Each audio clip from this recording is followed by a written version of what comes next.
আমি কত বাঁচানোর চেষ্টা করছি, কোনো মতোই বাঁচাতে পারছি না। আপনি যদি আজকে কিস্তি নিয়ে যান তাহলে মনে করবেন আপনি একটা মানুষকে মেরে ফেললেন। আপনি কি সেটাই চান যে একটা মানুষ টাকার অভাবে মরে যাক? না না, আমাকে ক্ষমা করে দিবেন। আমি চাই না আমার জন্য একজন মারা যাক। তো আপনি কি চাইছেন, আপনার জন্য 3-4 জন মারা যাক? না না, আমি ওটা বলছি না তো। আমি চাই আমার জন্য কেউ যেন না মারা যায়। আচ্ছা শুনেন, আপনাকে কোনো কিস্তি দিতে হবে না। এই যে আমার কাছে 5,000 টাকা আছে, এটা রাখুন আর দিদিকে ঠিক করার ব্যবস্থা করুন। অনেক ধন্যবাদ। আচ্ছা ঠিক আছে। বলছি স্যার, বাসটা ও নিন।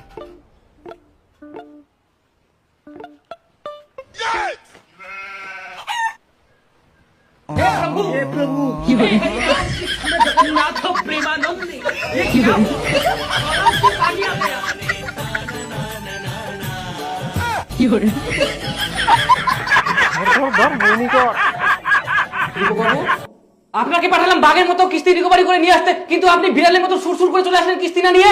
ওরা কিস্তি ফাঁকি দেওয়ার জন্য তো অভিনয় করবে, কিস্তি রিকভারি করে তারপরে অফিসে আসবেন। যান।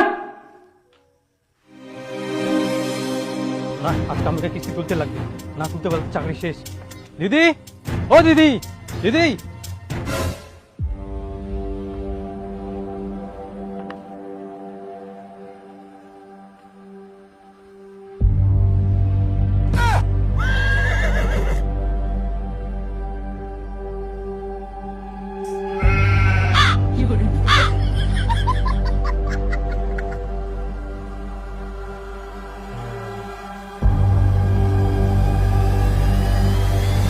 ওরা কিস্তি ফাঁকি দেওয়ার জন্য তো অভিনয় করবে, কিস্তি রিকভারি করে তারপরে অফিসে আসবেন। যান।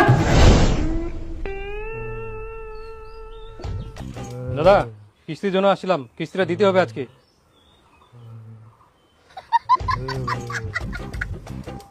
দাদা, কিস্তির জন্য আসছিলাম।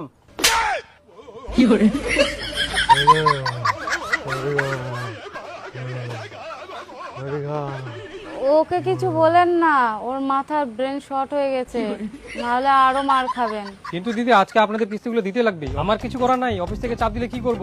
দয়া করে কিস্তিগুলো দিন। তাহলে একটা কাজ করুন, আমার তো 2টা কিডনি ফেল হয়ে গেছে, ওর 2টা কিডনি ভালো আছে, ওগুলোই নিয়ে যান।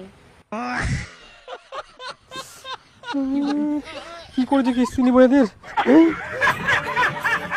মানুষগুলো মরে যাচ্ছে, এদের কাছে কিভাবে আমি কিস্তি তুলবো? আর অফিস থেকে চাপ দিচ্ছে, জোর করে কিস্তি তুলতেই হবে। আবার কিস্তি রিকভারি না করতে পারলে অফিসে যাওয়া বারণ করে দিয়েছে।